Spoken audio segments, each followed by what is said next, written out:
Olá, alunos do curso de formação profissional em psicanálise. Eu sou a professora Esther Santos, psicanalista, psicoterapeuta, e é um prazer estar com você aqui neste curso. Nós vamos estar juntos durante todos os módulos que serão estudados. E hoje, na nossa primeira aula, nós vamos dar início ao módulo de introdução à psicanálise. E dentro deste módulo, hoje nesta aula, nós vamos trabalhar um pouco o que é a psicanálise, vamos trabalhar a respeito da sua fórmula, os sistemas psíquicos da teoria psicanalítica e também vamos falar sobre os 3 elementos da personalidade humana. Então, eu quero convidar você a pegar a sua apostila e estarmos juntos aí para dar início a esta aula bastante importante. Então vamos lá. A psicanálise é extremamente importante para a vida de qualquer ser humano. Mas uma pergunta eu te faço: o que é a psicanálise? Ela é conhecida como a teoria da alma. A psicanálise é um ramo clínico teórico que explica como funciona a mente humana, auxiliando os terapeutas nos tratamentos dos distúrbios mentais e também com relação às neuroses. O objeto de estudo da psicanálise se concentra na relação entre os desejos inconscientes, os comportamentos e os sentimentos vividos pelas pessoas. A mente humana é a sua área de investigação, ou seja, a mente humana é a área de investigação da psicanálise. Sob os domínios da psicanálise estão os diversos tipos de tratamentos da saúde clínica. Um dos seus principais objetivos está em ajudar o paciente a compreender a origem dos seus traumas e os pensamentos equivocados. O seu modo de agir e de pensar de hoje possui uma relação com os acontecimentos do passado, onde tudo que está armazenado no inconsciente pode afetar a vida, o modo de como a pessoa pensa, age e expressa as suas opiniões. Tudo é o resultado de uma memória, é o resultado de uma crença ou um desejo que não está na superfície do psiquismo. E é isso que nós vamos ver um pouquinho mais para frente. Aonde que está o resultado da memória, da crença, do desejo? Aonde que estão esses resultados? Em que parte da nossa mente, do nosso psiquismo estão alojados? Mas eu quero te fazer uma pergunta. Qual é a fórmula da psicanálise?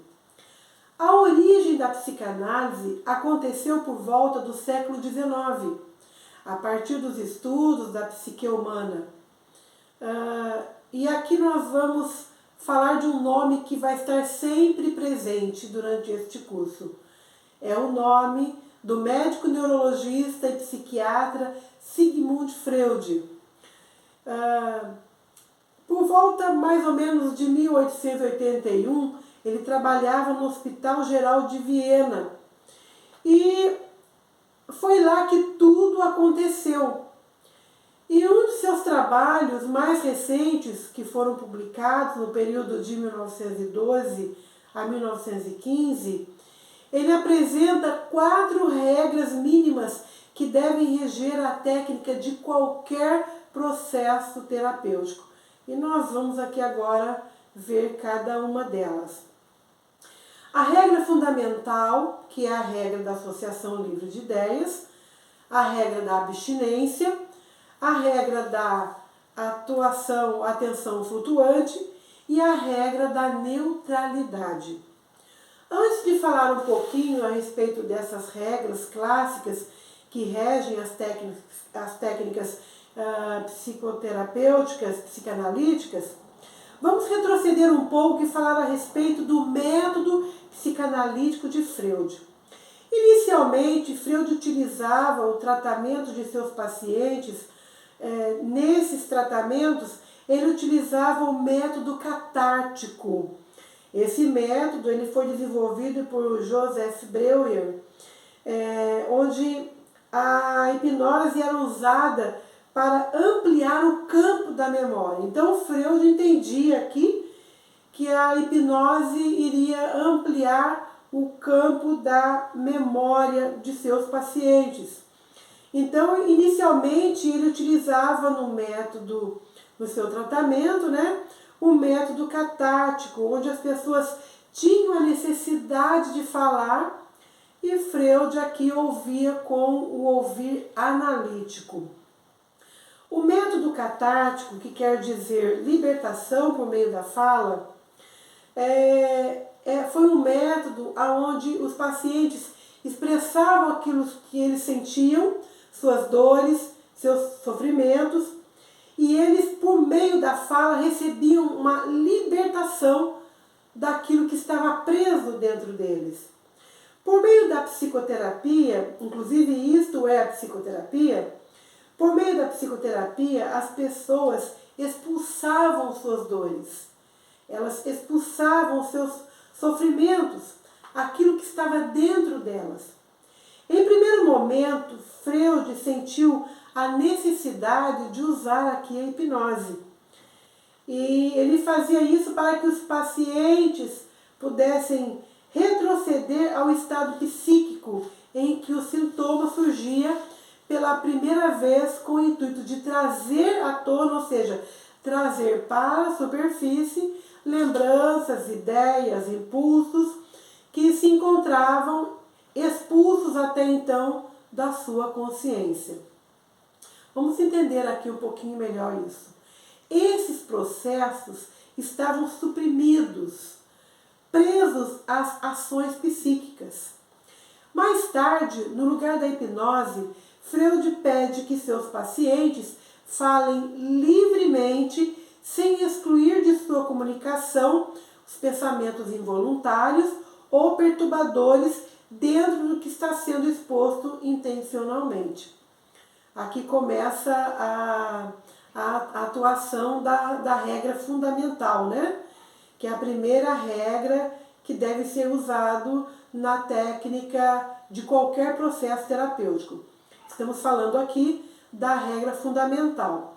O primeiro caso onde Freud abandona a hipnose e estimula o paciente à recordação foi o de Elisabeth von R., onde a paciente fora estimulada a recordar os acontecimentos traumáticos e sexuais que estavam esquecidos no seu inconsciente.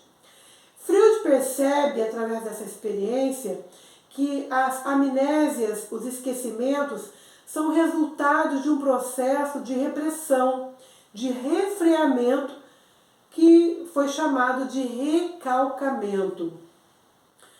E isso foi motivado por sentimentos de desprazer. Freud entendeu então que as forças psíquicas de recalcamento causavam resistências quando o paciente iria acessar essas lembranças. Desta maneira, a teoria do conceito de resistência leva a uma nova técnica chamada de associação livre, que foi chamada de regra fundamental. Ao permitir que seus pacientes falem livremente, Freud dá importância às ideias não intencionais, pois a relevância está na relação que essas ideias têm com o material psíquico reprimido e trazê-lo ao inconsciente para a consciência, trazê-lo do inconsciente para a consciência e, sendo assim, como uma forma para poder tratar esses pensamentos reprimidos, esses sentimentos reprimidos que estavam lá no inconsciente. Agora, a segunda regra que Freud contribuiu foi a regra da abstinência. Essa regra está ligada ao nível de envolvimento que o terapeuta tem com o paciente. Ou seja, o analista cuidará para que não haja o envolvimento de participação na vida do paciente. É importante permitir que o paciente viva o seu processo de participação sem a participação efetiva do terapeuta. Ou seja, essa participação do terapeuta ela vai ter uma certa abstinência para que o paciente se conduza de acordo com o direcionamento que ele vai recebendo através das técnicas psicanalíticas. Pois bem, outra regra, que é a terceira regra, é a regra da atenção flutuante. A atenção flutuante por parte do psicanalista é onde tudo acontece, ou seja, o paciente fala e tudo que ele fala é extremamente importante. Na regra da atenção flutuante, nada que o paciente fale no setting terapêutico vai ser descartado. Tudo é um material, tudo constitui um material importante para a análise. Agora, a quarta regra é a regra da neutralidade. Nesta regra, o paciente em hipnose, ou melhor, o paciente em hipótese alguma, aqui ele já não está mais em hipnose, estamos falando da regra da neutralidade. Nesta regra aqui, o psicanalista em hipótese alguma deve deixar que seus valores morais, é importante a gente guardar isso aqui, nesta regra, que é a regra da neutralidade, em hipótese alguma, o psicoterapeuta, o psicanalista, deve deixar que seus valores morais, sua religiosidade ou quaisquer julgamentos venham interferir no processo de análise do seu paciente. Ou seja, aqui a sua opinião pessoal, ela não deve entrar neste momento. Ou seja, o psicanalista ele deve ser neutro. A neutralidade diz respeito à imparcialidade. Ou seja, o analista deve aceitar o seu paciente pelo que ele é. Mas isso não significa que o psicanalista vai ser indiferente ao seu paciente, tá bem? Então vamos lá. Como funcionam os sistemas psíquicos na teoria psicanalítica? O aparelho psíquico foi dividido por Freud em 3 instâncias, ou seja, 3 partes distintas, que é o inconsciente, o consciente e o pré-consciente. Vamos ver aqui agora cada um deles. O inconsciente é constituído por um conjunto de conteúdos reprimidos. Eu costumo dizer que é a parte mais profunda do psiquismo humano. Então, esses conteúdos reprimidos, eles não estão presentes no campo atual da consciência. É um reservatório de sentimentos, de pensamentos, impulsos, memórias, que não estão ao alcance da consciência. Questões problemáticas ou não resolvidas do nosso passado ficam armazenadas no inconsciente e são frequentemente revisitadas. Agora, o consciente é o sistema do aparelho psíquico que recebe ao mesmo tempo as informações do mundo exterior e interior. Estamos falando aqui do consciente. É o conhecimento de sua própria existência na capacidade de pensar, desejar, perceber, etc. O consciente envolve o raciocínio, o conhecimento, a percepção e a decisão. Ele se comunica através da fala, das imagens, da escrita, do movimento físico e do pensamento.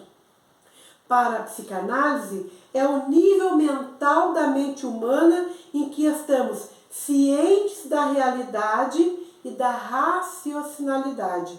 Ou seja, é o estamos conscientes daquilo que está acontecendo, da realidade presente, deste momento aqui em que nós estamos falando e que você está aí ouvindo, é o momento da consciência. Estamos vivenciando o estado da consciência.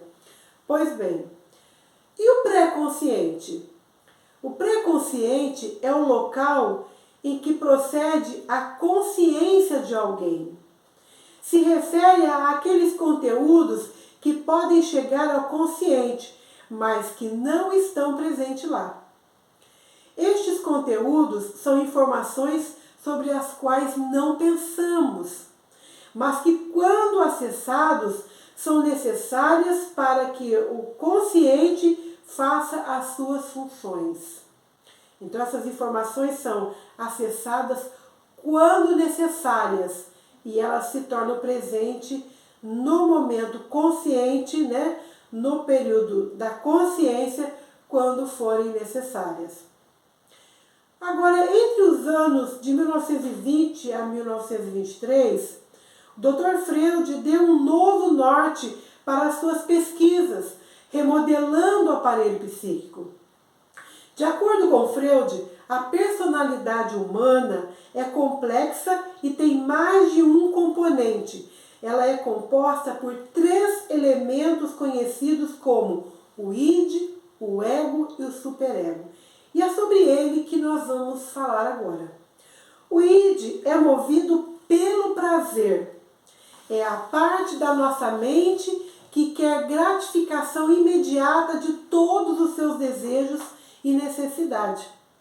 Ele é um elemento psicológico da nossa mente.